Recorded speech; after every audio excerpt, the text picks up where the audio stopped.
What's up, YouTube? Today we're going to be installing this in my car. Check it out.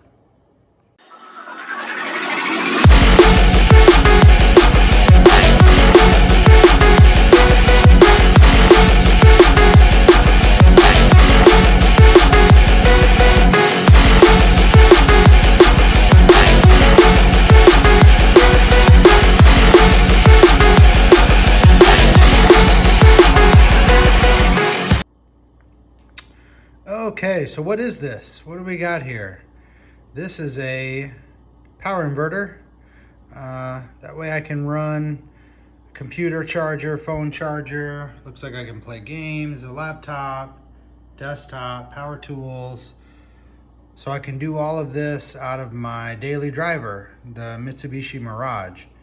I work out of that car, and so have a lot of different things that need charging. I do use a laptop, I use my phone, I have an iPad for work, a bunch of different things, and that car only has one cigarette lighter. So this will help me charge a couple more things. It looks like we got 2 power outlets with some USB. Let's see, looks like 120 volts, continuous power, 400 watts, power up to 4 devices. Looks like it does have protection mode on it, short circuits, low high voltage, too high current, gets too hot. So not a bad unit here. 800 watt peak. We know that doesn't mean anything. 400 watts. Got gauge on it. So looks pretty nice. Let's see. 2 120 volt AC outlets, 2.1 amps USB. Looks like we can charge all or use all of these kind of things: a reciprocal saw, coffee maker, halogen work light, blender, a fan, a game console, laptop, glue gun, blah blah blah. So this is what I'm going to be using: a laptop, a cell phone, a tablet. I don't think I'm going to be using any of this high power stuff, but so it looks like whatever I need, this should get the job done. So I got this at Harbor Freight, and I don't even think it was $50. I don't quite remember the price, but it was like, I don't know, $49.99 or something. Don't quote me on that, but I got it because it was cheap. So anyway, I'll take you through how I installed this in my car, and then I'll do a review after I get the chance to use it. Okay, so the first step in this process was to remove the glove box. Now you can see it's got 2 little clips right at the top. You just squeeze those clips in, and the glove box just kind of falls right out. Excuse me. And then it's got 2 more little clips right there at the bottom that it pivots on. So probably one of the easiest glove boxes to remove. Really simple. And that's where we're going to put that power inverter, is right in that glove box. And if you watched one of my previous videos, I installed this waterproof fuse box in it. And this really came in handy because that's what we're going to use to power the inverter. So right there, good location too, right behind the glove box. So this is what we're gonna do. Gonna mount it in there, something like that. Just making sure that it fits where I want it, that I got plenty of room for the plugins on the one side and the power and ground on the other side. Once I figured out where I wanted it, all I did was I just used one of these silver Sharpies and kind of mapped it out, and just use that Sharpie to put little dots where my holes are on the mounting feet on that inverter. And we'll use that to know where we're gonna have to drill our holes to mount that. So pretty easy, pretty straightforward.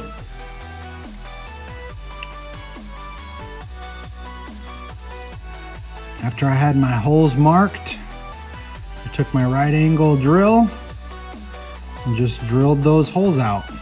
pretty easy. You know, once you got that, and there she goes. Did that 3 more times. And you end up with something like that. Got 4 holes drilled. About as straightforward as it gets there. So what we're going to use is just these little bolts, flat washers, lock washers, and some nuts. And that's what's going to hold that in there. Something just like that. So you can see I just ran those bolts right through the hole.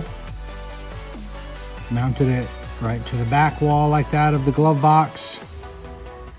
Turned out pretty good. Pretty sturdy on there. Pretty secure. I think it turned out about as good as it could have. Okay, so now as far as running the wire, this is what they give you. It's got 2 little alligator clips on one side, and then it's got these ring terminals on the other side. Well, the ring terminals go right to the power inverter. Those are good, but we don't want those alligator clips on there, so we're just going to cut those off and put our own ring terminals on there. Those alligator clips are not going to be good. They're going to fall off, they're going to be flimsy, and those aren't going to plug into our fuse box. So I just put some heat shrink over the wire. Just grabbed one of my ring terminals. Going to use my crimper tool. Crimp that bad boy on there just like that. Easy peasy.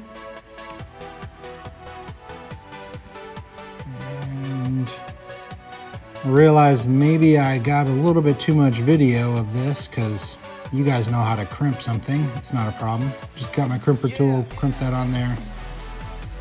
Yeah, just like that.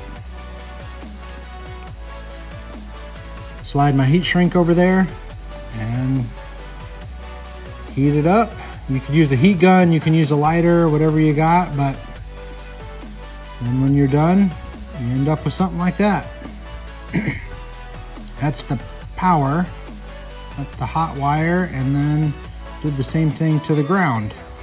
So now we got these spade connectors on one end, and then we've got the ring terminals on the other end. The ring terminals are going to go to the power inverter, and the little spade ends right there are going to plug into the fuse box.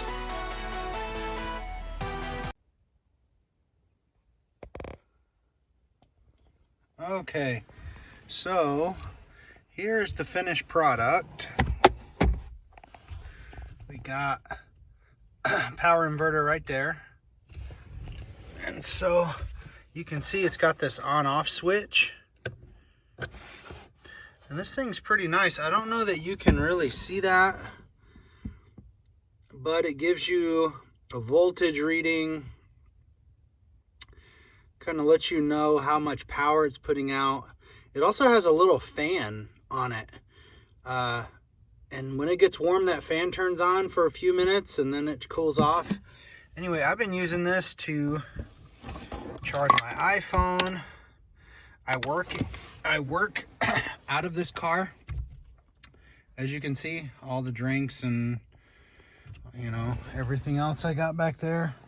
But anyway, so I plug my laptop into it as well. It's got two outlets there.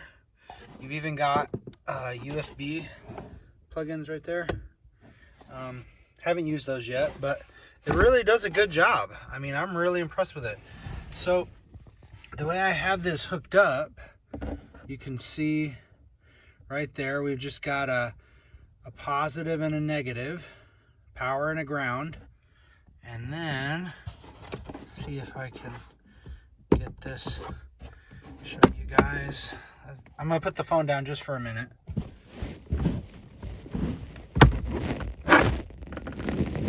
Okay, so here it is with the glove box pulled out. So you got the power ground. I just drilled a hole through it. You can see my little mounting feet too. I just took some bolts and nuts with some lock washers. Anyway, so I just took the power in the ground. You can see I zip tied it up to some of the existing wires, and then wired it right in to my fuse box.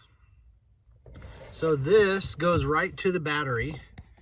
So that's why I'm able to turn this power inverter on without having the car on. There is no remote on. You see the power right there running right to the battery. And so all I did, hard to kind of reach in there, but you can see I've got the power right there on a fuse.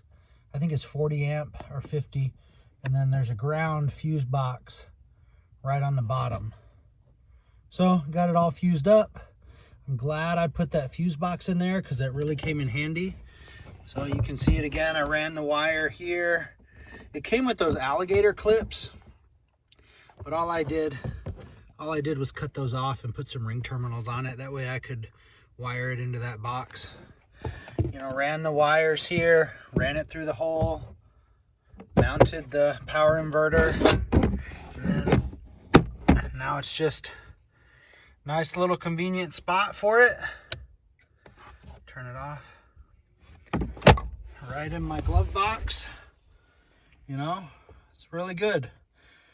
Really good when you work out of your car, you know. I don't know why, but sometimes these don't really want to charge the newer Apple products. It's like I don't know, like the phone won't recognize it or something.